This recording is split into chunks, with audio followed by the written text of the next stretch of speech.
everyone, this is Isaac here, and welcome back to Isaac Reviews 2023. The DC Extended Universe is officially over. Well, sort of. The Flash was technically the grand finale since it reset everything, and Superman Legacy will kick off James Gunn's new DC universe, but we have two movies in between them that are sorta in this weird buffer zone between both franchises.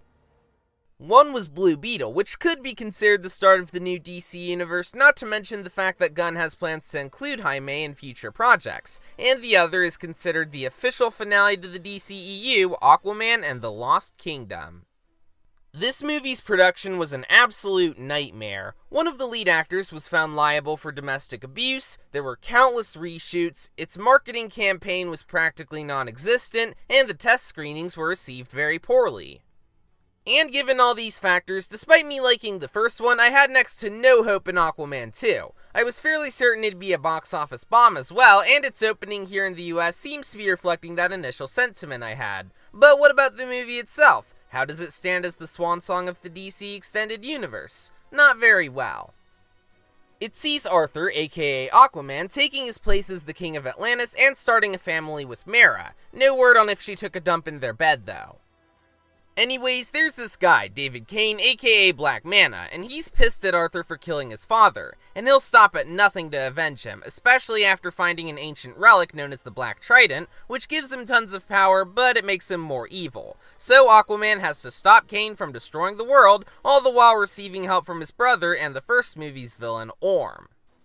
While there have been far worse DCEU projects, this one is very dull and unremarkable. Sure, it tries to do more with the world building this time around, but none of it is interesting and the tone is all over the place, not seeming to know if it wants to be campy or serious and doing a bad job flip-flopping between tones.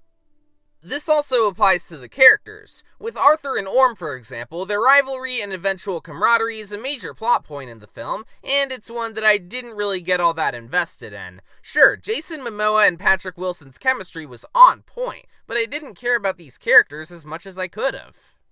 And that is especially apparent with the villains. They certainly could have been interesting, but they're given next to nothing in terms of interesting development, especially Kordax. The movie builds him up as a major overarching threat early on, but ultimately he just kinda does some stuff and then gets killed off in a super anticlimactic way.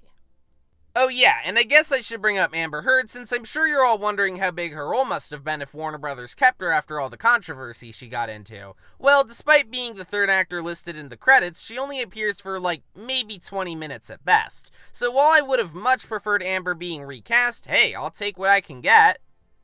The thing is though, I don't blame director James Wan for how this movie turned out. I can tell he had a vision behind his craft, and as a director, he certainly has talent, but this is a movie where its nightmarish production is made very apparent in the final product, given how unfocused it is, while also not feeling like the grand finale it's supposed to be. How about the visuals though? Are they any good? There's some really obvious green screen during the action scenes, and there's a lot of points where it feels a bit too heavy on CGI. But I wouldn't say this movie looks bad or anything. In fact, it does have some nice eye candy shots here and there, and some of the CG environments look really good. Also, the score once again goes insanely hard, although that could just be biased because I love me some synthesizers. But it's still a great score though.